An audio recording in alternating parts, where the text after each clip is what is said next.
Okay, so I don't even remember like what was going on in my life when I had this dream. I just know that by the time I was old enough to like be around people to talk to them about my future or my, my aspirations, whatever age it is where you really start to talk about it. Like, you know how children will be in the 4th and 5th grade, like when I grow up, I'm going to be a doctor. And then it changes to when I grow up, I'm going to go to Harvard or I'm going to go to Howard or whatever. I remember telling people I was going to go to college in California. I always say that I had this dream maybe around like 11 or 12, because that's what it feels like. That's when it feels like it happened. But I had this dream, and then the whole universe kind of started to conspire for this to happen for me. Like all of these things started happening that moved me in the direction of being able to make this dream a reality. And the whole time, I just was so fervently fixed on going to college in California. I would say it all the time. I would tell everybody, I would meet them. Hi, my name's Sarahn. I'm going to college in California. It was just where I was.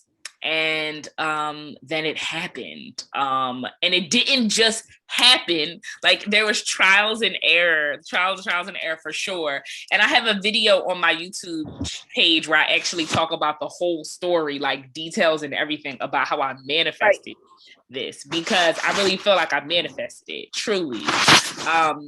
So that taught me at a young age, at 18 years old, like the power of manifestation. Like I actually manifested something, and it didn't happen overnight. But when it happened, I knew that like my intention, my force, my drive behind this is what created this, is what allowed this to happen for me in my life. And when you say lost to be found, freshman year, I was lost for sure.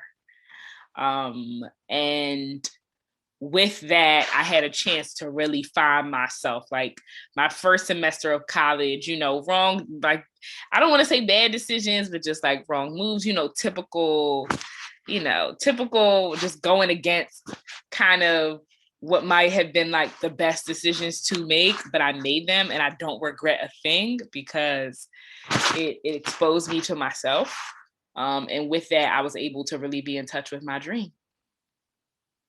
I've always been a huge advocate for myself. And I always tell people, use your voice. Like your voice is one of the most powerful tools that you have in life. So never be afraid to speak up and say what you want. Never be afraid to ask questions when you're confused. Never be afraid to really say, this is okay with me. This is not okay. This is what I want. This is what I don't want. Like that is your birthright. And that is your superpower, to be able to advocate for yourself in any stage in life, but especially like that stage, like especially like that high school into college stage. Like that's really when you're entering adulthood and you're finally getting confident enough with yourself to be able to say like, well, what do I really want? What matters to me? What's good for me? And with that, you should always speak up. So I was very vocal about like what I did and did not want, and where I was and was not going to be. And that was helpful for me. I definitely had a mother who was extremely, extremely, extremely supportive. God bless her soul. I love her so much. She was always by my side to encourage me, to lift me up, to keep me on track, to send me, scholarship opportunities, all types of things. It's major. Yes, it is. It's key. It really is. It is. Yeah. And with that, between my personal drive of wanting to do things, wanting to create, wanting to be the leader, wanting to be in charge of me, and the support that I had from my parents, I think it was a wonderful combination for me to just be able to make that transition into college. I didn't get a full ride to the school that I ended up going to. I actually turned down a full ride to follow my dream. Do not regret it one day ever in life. But I will say that I spend a lot of time working on scholarships. I spend a lot of time having to make sacrifices too, especially towards the end of high school. I didn't spend as much time hanging out with my friends. I didn't spend as much time going to parties. You know, I was really fixed on going to college in California, and I knew that I was going to a school that would require me to really have scholarships if I wanted to go. Well, I went in as a psych major because I knew that I wanted to help people. It was the only thing that really made sense for me. I wasn't like battling between majors. I knew, okay, this is what I'm supposed to be doing. In hindsight, never mind. I'm not even going to do the in hindsight thing. I'm just going to go forward. I studied psychology because I knew I wanted to be a therapist. So when I got out of school, and then when I was in school, I decided to study journalism because I had a radio show at my college campus. I saw a sign that said, "Do you want to be a radio DJ?" And I said, yes.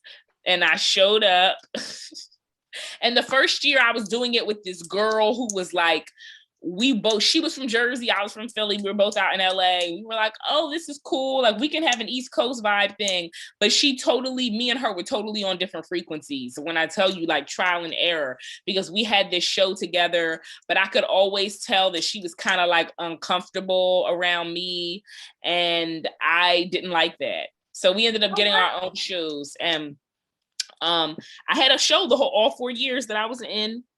All 4 years that I was in school. Yeah. So I picked up journalism thinking that I was going to do like broadcasting journalism. Like I wanted to get into radio professionally. And even though I took some courses that were related to new media journalism, most of what I got in my journalism studies was not really broadcast related. But what it did do was it taught me the power of like telling a story. And it taught me the power of being able to use different resources to connect and make something make sense. It gave me tools around how to mix like structure and creativity into my work. And it gave me the freedom to be creative because psychology wasn't necessarily a field that I could be creative in, but journalism was.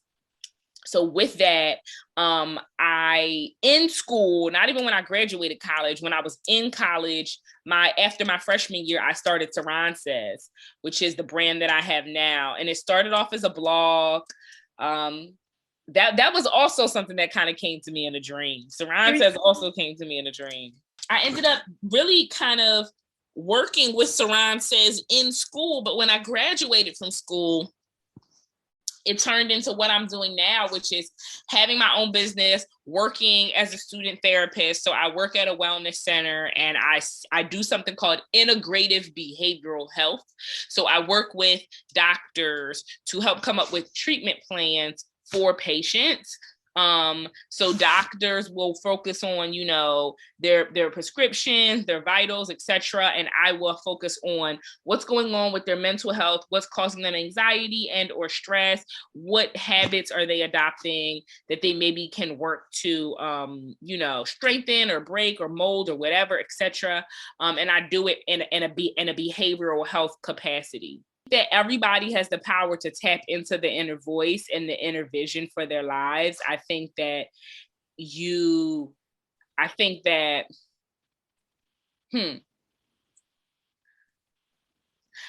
think that there is somewhat of a formula to being in tune with that. And I've really just discovered that formula kind of even like now, but I understand that it was a formula that I was always applying my entire life, but it really I was able to kind of pinpoint it and make it be something concrete now as, you know, as a 26-year-old.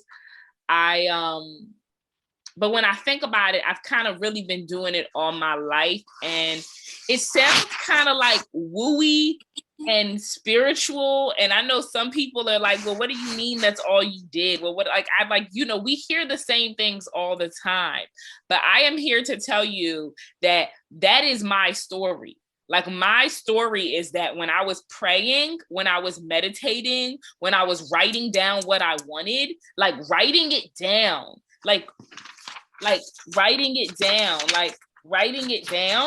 not like texting it or thinking about it, like writing it down.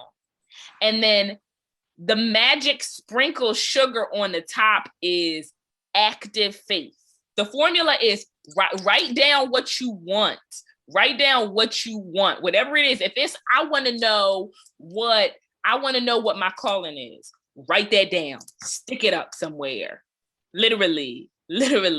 I want to know what my major in college is going to be. I want to know where I'm supposed to be, or what my, whatever it is. Write it down, stick it somewhere where you'll see it, stick it somewhere where it'll be in your peripheral vision, like it's in your space.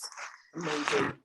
And with that, lots and lots and lots and lots of active faith. Now, when I say active faith, that's not the same thing as faith, right?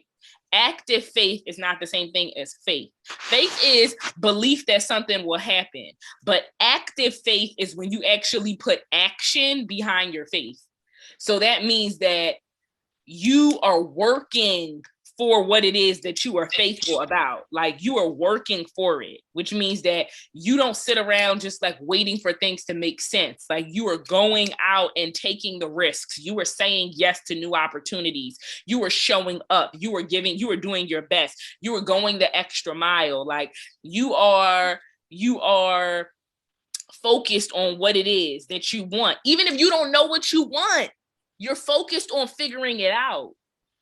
And I think a lot of times we get caught up and we're like very distracted, and we're just like, well, and we like to spend a lot of time in like self-soothing mode when we don't really know what is our purpose or what we should do. And self-soothing mode is when we do things like spend an hour or two on Instagram, or sit in front of the TV and watching TV for however long, or when we eat foods that are not really good for us, or when we snooze our alarm and we stay in bed. Like, those are all things that on a surface level like feel good, but they really are just kind of soothing some part of us that is uncomfortable, because whatever it is that we want to be focused on, or whatever it is that we want to be in tune with, we don't feel completely in tune with it. So instead of just saying, okay, I'm going to be still. Okay, I'm going to open a book. Okay, I'm going to journal. Okay, I'm going to go out in nature. Okay, I'm going to take 10 deep breaths. Okay, I'm going to talk to somebody who I trust. Okay, I'm going to reach out to somebody who may be able to help me.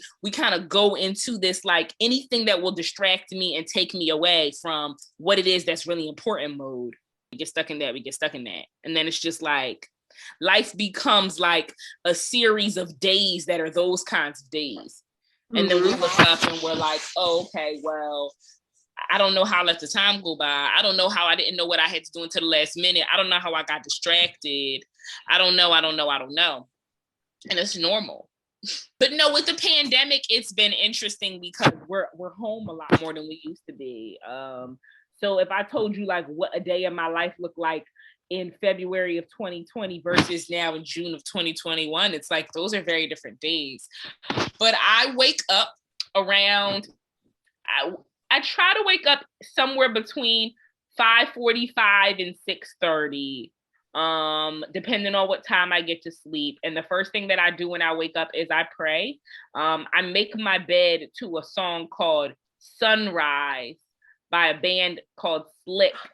From 1978, the song was made, and every day I make my bed to the song, and it just says sunrise, thank you for today, sunrise, thank you for today. So I start my day off with a little bit of Black 70s magic as well as gratitude, which is like my vibe, And I meditate, I write in my gratitude journal. I usually stretch and or do some form of yoga early in the morning. I have other practices too. I have a list of about 12 activities that I kind of interchangeably grab from on any given day for my morning routine. So a morning routine is like very important to me.